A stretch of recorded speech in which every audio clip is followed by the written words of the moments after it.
नमस्कार आप सभी को। इस सेशन में हम सीखेंगे अगर मुझे 3 वेरिएबल्स में 2 इक्वेशंस दी गई हैं तो उसे एक थर्ड इक्वेशन में कैसे कन्वर्ट किया जाए। ठीक, कई बार हम ऑब्जर्वेशन से कर सकते हैं और जब हम ऑब्जर्वेशन से ना कर पाए तो हम क्या करें, तो सारी चीजें हम यहाँ पर सीखेंगे। तो आप पूरे वीडियो को एंड तक जरूर देखें। देखो, जैसे दो इक्वेशन मुझे एक्स वाई जेड में दी गई हैं और मुझे निकालना है x plus six y plus z की वैल्यू। ठीक है, तो यहाँ पर अब मुझे बड़े आसानी से ये चीज दिखाई दे रही है कि अगर मैं फर्स्ट इक्वेशन में से सेकंड को माइनस कर दूंगा तो मुझे क्या मिलेगा, 2x माइनस एक्स कितना होगा, x, 3y minus of minus 3y यानी plus 6y and 4z minus 3z यानी प्लस z बराबर 12 माइनस 16 यानी कि माइनस। तो ये मुझे डायरेक्ट मिल गई। ठीक है, ये इक्वेशन जो मुझे चाहिए थी उसकी वैल्यू मुझे डायरेक्ट मिल गई -4। ठीक है, ये तो बात हुई ऑब्जर्वेशन की। अच्छा, कई बार हम इक्वेशन को, दो इक्वेशंस को तीसरी में कन्वर्ट कर सकते हो। कई बार ऐसा भी होगा कि हम कन्वर्ट ही ना कर पाए। ठीक है, तो इस टाइप की इक्वेशन जहां पर हम दो इक्वेशन को मिलाकर किसी ना किसी से मल्टीप्लाई वगैरह करके, ऐड वगैरह करके तीसरी इक्वेशन में कन्वर्ट कर सकें, so they are called dependent set of equation, है ना। और कई बार इक्वेशन इंडिपेंडेंट भी हो सकती है, जैसे कि ये एग्जांपल आप देखो। अगर मैं यहां से वैल्यू निकालूंगा, इसमें से इसको माइनस करूंगा तो मुझे क्या मिलेगा, x plus 6y plus z की वैल्यू मिल जाएगी -4। लेकिन मुझे क्या चाहिए, x plus 6y plus 2z की वैल्यू चाहिए, पर मुझे तो मिली है x plus 6y plus z की वैल्यू, राइट। तो यानी कि मैं इन दोनों इक्वेशंस को इस थर्ड में कन्वर्ट नहीं कर सकता। तो इस केस में मेरा आंसर क्या होगा, can not be determined, CNT। ठीक, अब ये तो रही बात ऑब्जर्वेशन की। अब कई बार हम बिना ऑब्जर्वेशन के हमें सवाल करना होता है, मतलब ऑब्जर्वेशन से हम इसको कन्वर्ट नहीं कर सकते। जैसे कि आप ये नहीं सोच सकते कि इस नंबर में किसका मल्टीप्लाई करूं इस इक्वेशन में और इसमें किसका मल्टीप्लाई करूं, ऐड करूं या सब्ट्रैक्ट करूं ताकि मुझे तीसरी वाली मिल जाए। ऐसे आप लगाते रहो हिट एंड ट्रायल, बहुत समय लग जाएगा। तो there should be a certain method to solve them, है ना, to convert them into the third equation. तो मैं क्या करूंगा, देखो यहाँ पर एक्स वाई जेड के जो कोफिशिएंट है, एक्स वाई जेड के कोफिशिएंट हमारे पास क्या है यहाँ पर, 3, 5 एंड 7, 3, 5 एंड 7, और इक्वल में मुझे क्या दिखाई दे रहा है, 12। तो जो इनकी वैल्यू है वो क्या है, 12 है। दूसरे में x का कोफिशिएंट है 1, y का है -3 और z का है 9, और इनकी वैल्यू क्या है, 16। अब मुझे नहीं पता कि मैं किससे मल्टीप्लाई वगैरह करूं ताकि मुझे ये तीसरी वाली इक्वेशन मिल जाए। मतलब मुझे वैल्यू किसकी चाहिए, 9, 8 और 31 की, इसकी वैल्यू मुझे चाहिए। तो जब मुझे कोई चीज पता नहीं है, कोई चीज रैंडम है, तो मैं क्या करता हूं, उसको एक वेरिएबल मान लेता हूं। मैं ये कह रहा हूं कि भाई इस पूरी इक्वेशन में मैं a से मल्टीप्लाई करूंगा और इस पूरी इक्वेशन में मैं b से मल्टीप्लाई करूंगा और दोनों को ऐड कर दूंगा। तो मेरा काम है a और b की वैल्यू निकालना, राइट। अब अगर मैं इसमें a से मल्टीप्लाई करूंगा तो ये x का कोफिशिएंट हो जाएगा 3a, y का कोफिशिएंट, x का यहाँ पर कोफिशिएंट है 1, तो 1 इंटू b यानी कि b बराबर में क्या आना चाहिए, नेट रिजल्ट। नेट रिजल्ट क्या है, 9।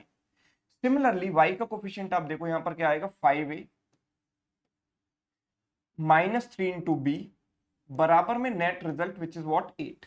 ठीक है, अब मैं इन दोनों इक्वेशन को सॉल्व करके पहले a और b की वैल्यू निकाल लेता हूं ताकि मुझे ये पता लग जाए कि मैं किस कोफिशिएंट से मल्टीप्लाई करूं ताकि ये इसमें कन्वर्ट हो जाए। ठीक है, तो मैं इसमें 3 से मल्टीप्लाई कर देता हूं ताकि b के कोफिशिएंट इक्वल हो जाए। तो it is what, 9a plus 3b equals to 27। अब इन दोनों को मैं ऐड कर देता हूं, तो 9 प्लस 7, 9 प्लस 5 14a बराबर कितना आ जाएगा, b से b कट गया 35। तो a की वैल्यू कितनी आ जाएगी, 35/14 यानी कि 5/2। a की वैल्यू 5/2 आ गई तो b की वैल्यू कितनी हो जाएगी, दिस इज 15/2, 3 इंटू 5/2 यानी 15/2, 9 माइनस 15/2 यानी 3/2। तो b की वैल्यू आ गई है 3/2, है ना। अब सवाल ये उठता है कि ये इक्वेशन डिपेंडेंट है भी या नहीं, कहीं आंसर CND तो नहीं है। तो ये कैसे चेक करें, तो इसके लिए काम आएगा आपका थर्ड वाला कोफिशिएंट। ये भी मैच करना चाहिए ना, ये भी 31 आना चाहिए। तो मैं यहां पर देखता हूं कि इस थर्ड कोफिशिएंट की वैल्यू क्या होगी, 7a प्लस 9b। तो a की जगह मैंने क्या रख दिया, 5/2, और b की जगह मैंने क्या रख दिया, 3/2।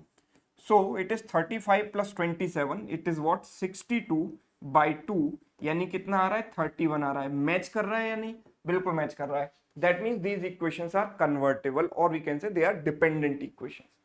तो राइट साइड में वैल्यू क्या आएगी, राइट साइड में वैल्यू होगी 12, इसका मल्टीप्लाई किससे किया था, a से, और इसका b से, यानी 12a प्लस 16b। तो 12 इंटू ए की वैल्यू रख दी मैंने 5/2 और b की वैल्यू रख दी 3/2, राइट।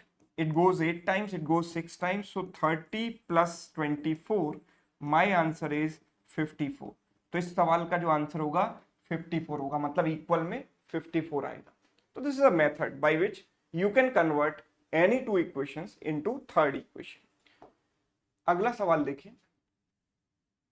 तो देखो ये और पिछला वाला सवाल एक जैसा ही है, दोनों इक्वेशन सेम दे रखी है हमको, है ना। 3x plus 5y plus 7z बराबर 12 और x minus 3y plus 9z बराबर 16, ठीक है। तो यहां पर भी आप सेम ही प्रोसेस लगाओगे, लेकिन जब आप सेम प्रोसेस लगाओगे तो उसके बाद आप थर्ड वाला कोफिशिएंट जब चेक करोगे by using the same process, तो थर्ड वाले कोफिशिएंट की वैल्यू आपके पास क्या आ रही थी, 30 बना रही थी सॉल्व करके, लेकिन यहां पर क्या दी गई है, 30 दी गई है ना। सेम प्रोसेस से आप इसको सॉल्व करेंगे, लेकिन जो थर्ड वाला वेरिएबल है वो मैच नहीं करेगा, तो इस केस में हमारा आंसर क्या होगा, कैन नॉट बी डिटरमिन्ड। मतलब इन दो इक्वेशंस को इस तीसरी इक्वेशन में कन्वर्ट नहीं किया जा सकता, राइट। आगे बढ़ते हैं, इस टाइप के सवाल पूछे जाते हैं। देखो, cost of 5 pencils, 8 erasers, 11 sharpeners is 71, ठीक है। तो हमारे पास तीन चीजें हैं, पेंसिल, इरेजर एंड शार्पनर, ठीक है, और इनकी है कॉस्ट। तो हमारे पास जो हमें डेटा दिया गया है उसमें 5 पेंसिल्स दी गई हैं, 8 इरेजर्स एंड 11 शार्पनर्स, और इनकी कॉस्ट है 71 रुपीज। और 3 पेंसिल्स, 5 इरेजर्स एंड 7 शार्पनर्स की कॉस्ट मुझे दी गई है 44, और मुझे निकालना क्या है, मुझे वैल्यू निकालनी है 1 पेंसिल 1 इरेजर और 1 शार्पनर की। 1 पेंसिल 1 इरेजर 1 शार्पनर की कॉस्ट मुझे निकालनी है। तो I can follow the same process, वही ए और बी वाला प्रोसेस। इसमें हम ए से मल्टीप्लाई करें, इसमें बी से मल्टीप्लाई करें, और फिर हम इनको तीसरी इक्वेशन में कन्वर्ट करें। लेकिन आप यहाँ पर डेटा की एक खास बात देखिए, यहाँ पर जो डेटा दिया गया है उसमें जो कोफिशिएंट आप देखेंगे तो यहाँ पर 2 का डिफरेंस है, सॉरी 3 का डिफरेंस है, और इन दोनों में भी 3 का डिफरेंस है, राइट। यहाँ पर 2 का डिफरेंस है और यहाँ पर भी 2 का डिफरेंस है, यानी ये कोफिशिएंट एपी में है और ये कोफिशिएंट भी एपी में है। तो इस केस में हम क्या करें, डायरेक्ट 111 की वैल्यू कैसे निकालें। तो इसके लिए आप देखो सिंपल तरीका, जैसे एजेस के क्वेश्चन में आप करते हो ना, कि यहाँ पर जो डिफरेंस होता है यहाँ जो डिफरेंस होता है उनको उनके एलसीएम बना लेते हैं हम डिफरेंस को, तो ये वाले गैप जो है सेम हो जाते हैं। सेम प्रोसेस हम यहाँ पर भी कर सकते हैं, राइट। यहाँ पर डिफरेंस दोनों में 3 का है, यहाँ पर 2 का है, तो ऊपर वाले में मैं 2 से मल्टीप्लाई कर देता हूँ और नीचे वाले में 3 से मल्टीप्लाई कर देता हूँ, तो दोनों 3 इंटू 2 6 बन जाएंगे। तो अगर ऊपर वाले कोफिशिएंट में मैंने 2 से मल्टीप्लाई किया तो ये हो गया 10, 16 एंड 22, और राइट साइड में क्या हो गया 71 इंटू 2 142, और यहाँ पर अगर मैंने 3 से मल्टीप्लाई किया तो ये हो गया 9, 15 एंड 21, और राइट साइड में 3 इंटू दिस इज व्हाट 132, ये आ गया। अब आप इसमें से इसको घटाओगे तो 10 minus 9 1 pencil, 16 minus 15 1, 22 minus 21 is 1 pencil 1 eraser 1 sharpener की कॉस्ट डायरेक्ट मेरे पास आ गई 10 रुपए। तो जब कोफिशिएंट एपी में हो तो इतना लंबा प्रोसेस करने की भी आपको कोई जरूरत नहीं है, आप जो कोफिशिएंट है इधर जो कॉमन डिफरेंस है उसका मल्टीप्लाई ऊपर और इधर जो कॉमन डिफरेंस है उसका मल्टीप्लाई नीचे कर दो, घटा दो, तो 111 की कॉस्ट डायरेक्ट आपको मिल जाएगी, राइट। उम्मीद करता हूं ये कॉन्सेप्ट आपको समझ में आ गया होगा। तो ये एक सवाल आपके लिए होमवर्क है, चेक कीजिए कहीं कोफिशिएंट एपी में तो नहीं है ना, और अगर नहीं है तो ए और बी वाला प्रोसेस लगाएंगे, और अगर है तो बहुत अच्छी बात है, आप बहुत शॉर्ट तरीके से इस सवाल को कर सकते हो। तो इस सवाल को सॉल्व करें और आंसर मुझे कमेंट करके बताएं। अगर वीडियो आपको अच्छा लगा है तो आप इसको लाइक कर सकते हैं, ज्यादा से ज्यादा शेयर कर सकते हैं। चैनल पर अगर आप नए हैं तो ऐसी टेक्निक्स सीखने के लिए चैनल को सब्सक्राइब कर सकते हैं। Thank you so much.